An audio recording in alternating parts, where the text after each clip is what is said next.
بسم اللہ الرحمن الرحیم۔ السلام علیکم۔ حضرت آدم سے پہلے دنیا میں کیا تھا؟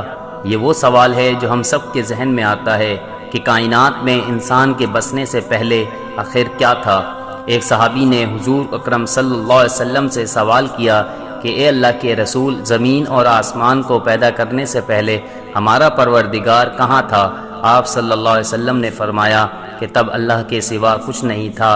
اللہ نے پانی پر اپنا عرش بنایا، گویا اس کائنات کی ابتدا تھی۔ پھر اللہ نے قلم کو پیدا کیا اور اس کو حکم دیا کہ لکھ، اور قلم نے اللہ تعالیٰ کے حکم سے اور اس کے علم سے قیامت تک ہونے والا سب کچھ لوح محفوظ میں لکھ دیا۔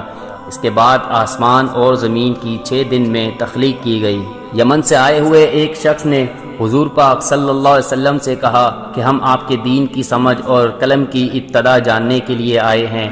تو آپ صلی اللہ علیہ وسلم نے فرمایا، جس کا مفہوم یہ ہے کہ سب سے پہلے صرف اللہ تھا، اس کا عرش پانی پر تھا، پھر اس نے قلم کو پیدا کیا، اس قلم نے لوح محفوظ پر قیامت تک ہونے والے تمام واقعات لکھ دیے۔ آسمان اور زمین کو پیدا کیا، اس کی جو ترتیب ہمیں روایات سے پتہ چلتی ہے وہ کچھ یوں ہے کہ اللہ تعالیٰ نے ہفتے کے دن مٹی یعنی زمین کو پیدا کیا۔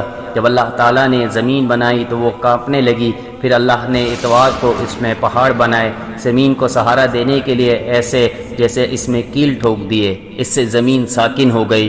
پیر کے دن اس میں درخت اگائے اور منگل کے دن جراثیم، تکالیف اور بیماریاں بنائیں۔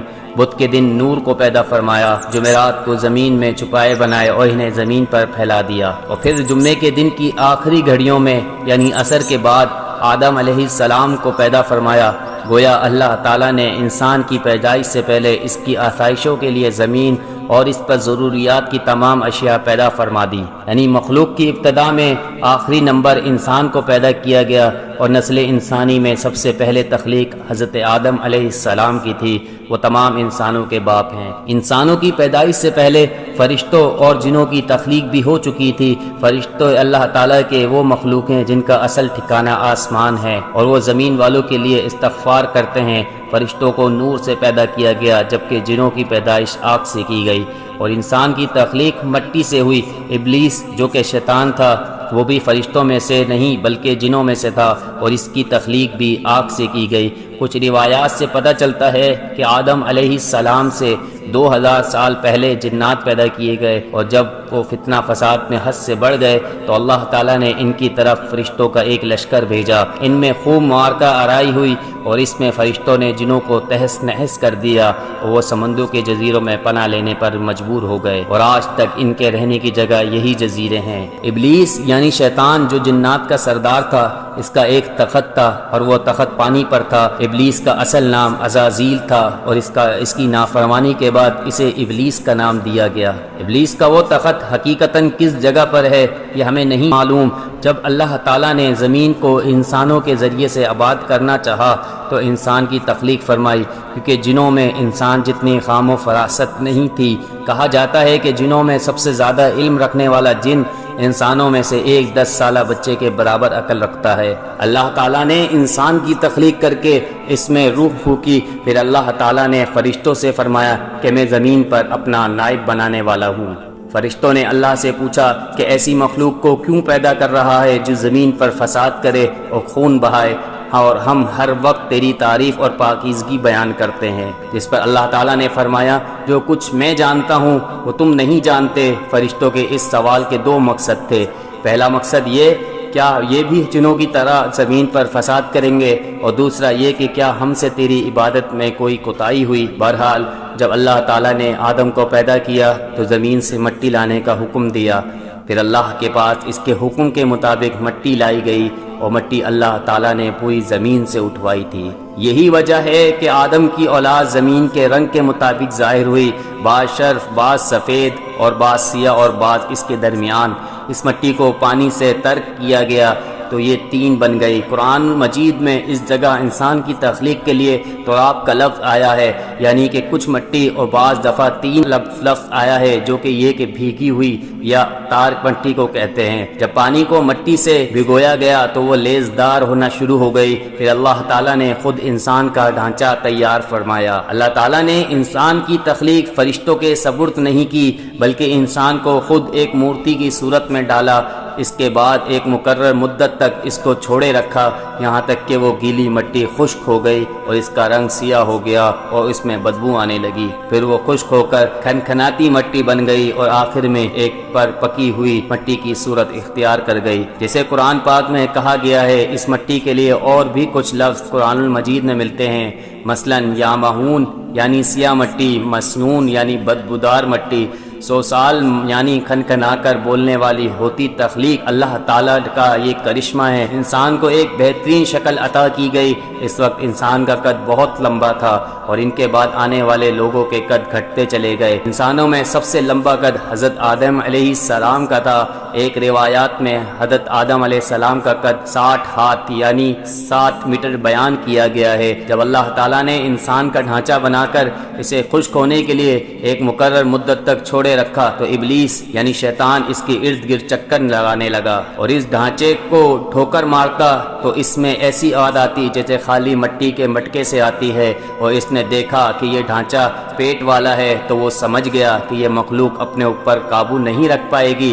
آدم علیہ السلام میں روح ڈالنے سے پہلے فرشتوں کا گزر اس ڈھانچے کے پاس سے ہوا تو وہ گھبرا گئے اور ابلیس ڈھانچے اور کہتا تجھے اس کسی خاص مقصد کے لیے پیدا کیا گیا ہے، یہ کہہ کر وہ اس کے منہ کے راستے سے داخل ہوتا اور کمر کے راستے سے باہر آ جاتا، اور پھر اس نے فرشتوں سے کہا اس سے گھبرانے کی کوئی ضرورت نہیں ہے، اگر مجھے اس پر مسلط کیا گیا تو میں اسے ہلاکت میں ڈال دوں گا، اور اگر مجھ سے کچھ پر مسلط کیا گیا تو میں یقیناً اس کی نافرمانی کروں گا۔ اللہ تعالیٰ نے ابھی روح بھی نہیں پھونکی تب سے ابلیس کی انسان سے عداوت اور دشمنی واضح تھی کہ اللہ تعالیٰ نے آدم علیہ السلام میں اپنی روح پھونکی۔ جیسے جیسے ہی اس مجسمے میں سر کی طرف سے داخل کی گئی تو آدم علیہ السلام کو چھینک آ گئی۔ فرشتوں نے آدم علیہ السلام سے کہا الحمدللہ کہیے، انہوں نے کہہ دیا۔ اللہ تعالیٰ کی اس تعریف کے جواب میں اللہ تعالیٰ نے فرمایا کہ تجھ پر تیرا رب رحم فرمائے۔ جب روح ان کی آنکھوں میں داخل ہوئی تو ان کی آنکھوں نے جنت کے پھلوں کو دیکھا تو غور و فکر کرنے لگ گئے۔ پھر روح پیٹ میں ہوئی تو کھانے کی طلب ہوئی یا نہیں، روح ابھی ٹانگوں تک نہیں پہنچی تھی اور کھانے کی خواہش محسوس ہونے لگی۔ جب آدم علیہ السلام میں روح پھونک دی گئی تو اللہ تعالیٰ نے ان کی پشت مبارک پر ہاتھ پھیرا، جس سے قیامت تک آنے والے تمام انسان باہر آ گئے۔ آدم علیہ السلام کی تمام اولاد ان کے سامنے ظاہر ہو گئی۔ یہ بات قرآن اور حدیث سے بھی واضح ہے کہ پھر اللہ تعالیٰ نے اولاد آدم سے انہی کے بارے میں اقرار لیا کہ کیا میں تمہارا رب نہیں؟ تو تمام انسانوں نے جواب دیا کہ ہم اقرار کرتے ہیں کہ تو ہی ہمارا رب ہے۔ اللہ تعالیٰ نے آدم علیہ السلام میں اپنی روح پھونکی، فرشتوں اور جنوں سے انسان کو سجدہ کرنے کا حکم دیا۔ ابلیس کے علاوہ سب نے آدم علیہ السلام کو سجدہ کیا۔ اللہ تعالیٰ نے ابلیس سے پوچھا کہ تجھے کس چیز نے سجدے سے روک دیا؟ تو اس نے جواب دیا کہ تو نے مجھے آگ سے پیدا کیا اور اسے مٹی سے، گویا میں اس سے بہتر ہوں۔ اللہ تعالیٰ نے اس کی سرکشی پر اسے سزا دیتے ہوئے فرمایا اس جنت سے اتر جا، تجھے کوئی حق حاصل نہیں جنت میں رہ کر تکبر کرے۔ ابلیس نے جواب میں کہا مجھے ایک قیامت تک کی مہلت دی جائے، اتنی لمبی عمر دی جائے، قیامت تک مجھے موت نہ آئے جبکہ تمام انسانوں کو دوبارہ زندہ کیا جائے گا۔ اللہ تعالیٰ نے فرمایا کہ تجھے ایک وقت تک مقرر مہلت دی گئی ہے۔ پھر ابلیس نے کہا میں قسم کھاتا ہوں کہ میں انسان کی گمراہی کے لیے تیرے سیدھے راستے پر بیٹھ جاؤں گا، پھر میں ان کے آگے سے، پیچھے سے، دائیں سے اور بائیں سے ان کے پاس آؤں گا اور تو انہیں شکر گزار ہرگز نہیں پائے گا، سوائے ان کے جو تیرے مخلص بندے ہوں گے وہ میرے بہکاوے میں نہیں آئیں گے۔ اللہ تعالیٰ نے اسے ذلیل و خوار کر کے وہاں سے نکال دیا اور فرمایا ان میں سے جو شخص بھی تیرا حکم مانے گا میں اسے تمام لوگوں سے جہنم سے بھر دوں گا اور میرے بندوں پر تیرا کوئی غلبہ نہیں ہوگا۔ اس طرح یہ واضح ہوا سب سے پہلا گناہ تکبر تھا، اس لیے علماء کرام کے مطابق سب گناہوں کی جڑ تکبر ہے۔ اللہ تعالیٰ نے آدم علیہ السلام کو جاہل نہیں بلکہ علم والا پیدا کیا تھا۔ جب اللہ تعالیٰ نے آدم علیہ السلام میں مکمل روح ڈال دی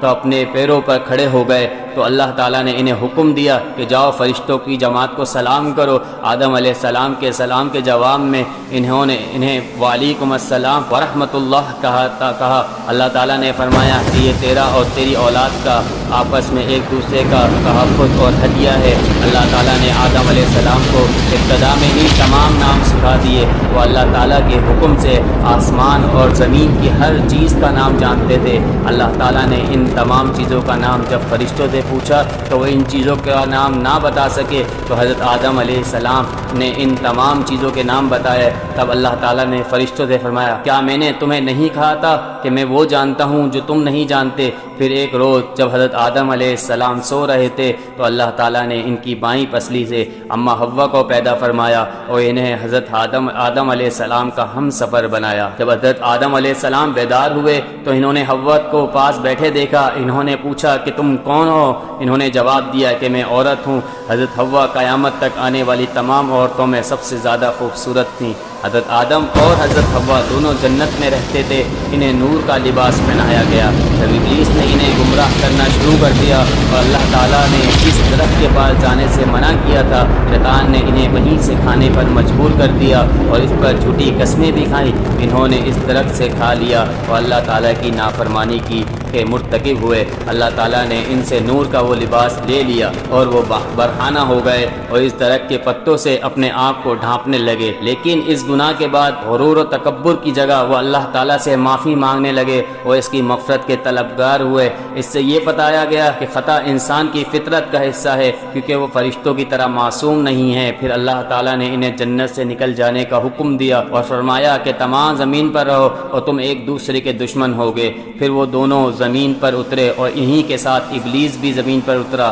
حضرت آدم اور حضرت حوا نے اپنے رب سے معافی کے کلمات سیکھے۔ ایک روایات کے مطابق حضرت آدم کو ہند میں جبکہ حضرت حوا کو جدہ میں اتارا گیا۔ پھر وہ ایک دوسرے کو ڈھونڈنے لگے اور آخر کار میدان عرفات میں ان کی ملاقات ہوئی۔ حضرت حوا نے 20 ولادتوں میں 40 بچوں کو جنم دیا۔ ہر ولادت میں ایک لڑکا اور ایک لڑکی پیدا ہوتے۔ سب سے پہلا جوڑا قابیل اور اس کی بہن کامین کا تھا اور اس طرح زمین پر نسل انسانی کی ابتدا کی گئی۔ امید ہے دوستو آج کی ویڈیو آپ کو پسند آئی ہوگی۔ میری ویڈیو اگر آپ لوگوں کو اچھی لگی تو میری ویڈیو کو لائک کریں اور میرے چینل کو سبسکرائب کریں۔